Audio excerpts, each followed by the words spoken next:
faire aujourd'hui une vidéo un peu particulière, toujours dans la continuité de la précédente, donc à savoir comment optimiser sa programmation pour passer à un niveau supérieur. Et je vais aborder quelque chose que je pense est parfois un peu mal compris par beaucoup d'athlètes, c'est la question de l'utilisation des variations. Je remarque assez souvent, et je vais prendre quelques exemples pour illustrer ça, qu'il y a eu une mode pendant je dirais un temps assez long de mettre des variations pour mettre des variations. Ça, on est à peu près tous d'accord là-dessus. Je pense qu'il n'y aura pas de débat à ce niveau-là. Ça, on s'est rapidement rendu compte que mettre de la variation sans justification, ça ne sert pas à grand-chose. Ça, on est bien d'accord. Mais j'ai remarqué autre chose qui n'a pas été spécialement abordé sur Instagram, encore une fois, qui est comment on va pratiquer ces variations. C'est-à-dire que je vois parfois des athlètes qui ont une problématique particulière.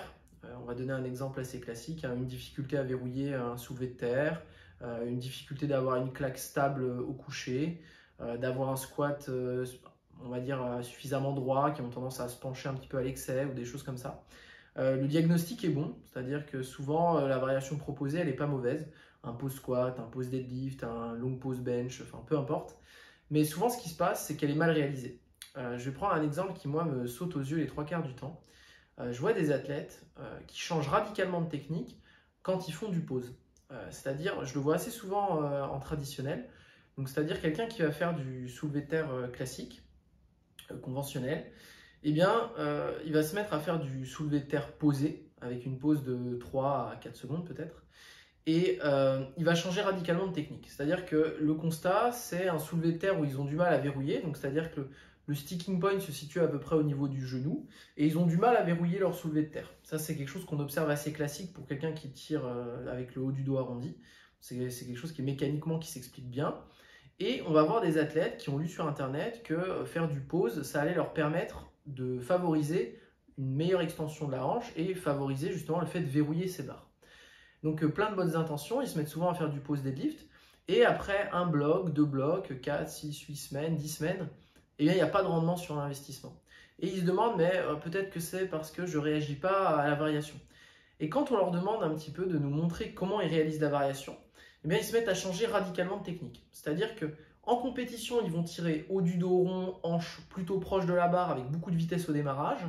Eh bien, sur leur soulevé de terre posé, ils vont se mettre à essayer de tirer dos droit. Et en fait, ce qui va se passer, c'est que la variation, elle ne va pas transférer. C'est-à-dire que tout ce qu'ils vont développer en termes de posture sur le soulevé de terre posé, eh bien, ce n'est pas la façon dont ils vont tirer en compétition. Et ce qui se passe, c'est que je pense que dans le meilleur des cas, ça rajoute un peu de volume au soulevé de terre et pourquoi pas, mais dans le pire des cas, c'est une perte de temps. Et dans ce cas-là, vous avez deux solutions. Soit vous essayez de modifier votre technique et dans ce cas-là, peut-être vous utilisez une variation posée pour changer de technique, donc pour apprendre à tirer le dos plus droit par exemple, et dans ce cas-là, vous le faites volontairement dans le but d'améliorer votre posture. Soit vous essayez encore une fois de mettre une variation pour améliorer votre mouvement de compétition.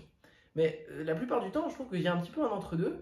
Et résultat, si vous voyez que vous n'arrivez pas à le faire comme il faut, bah mettez du soulevé de terre classique ou arrêtez de mettre une variation un peu à la mode parce que vous pensez que vous allez en tirer des bénéfices. Si vous ne la réalisez pas bien, la variation, elle ne vaut rien. Ça, c'est surtout pour le poser. Et je prends un autre exemple au soulevé de terre que je vois assez souvent. On voit des athlètes qui, pareil, dans cette volonté d'apprendre à verrouiller la barre, vont se mettre à faire du rack pull, block pull, tout ce qui est soulevé de terre, on va dire, avec une amplitude réduite.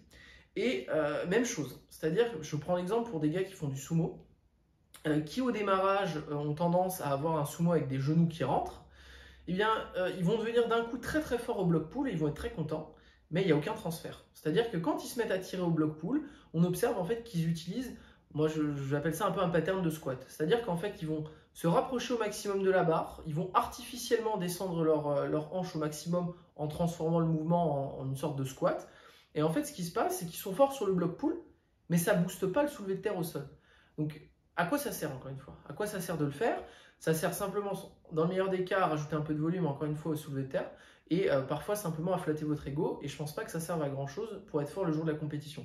Donc si vous faites du soulevé de terre, par exemple du block pull ou du rack pull, dans le but d'améliorer votre soulevé de terre de compétition, eh bien filmez les deux et regardez si vous utilisez le même positionnement. Si vous vous rendez compte que vous avez tendance sur votre block pull à vous asseoir excessivement, à transformer ça en une sorte de presse à cuisse que vous n'arrivez pas du tout à reproduire sur votre lift de compétition, eh bien changez la façon dont vous le faites. ou bien essayer de vous demander si vous arrivez à transférer cette nouvelle position sur un soulevé de terre depuis le sol.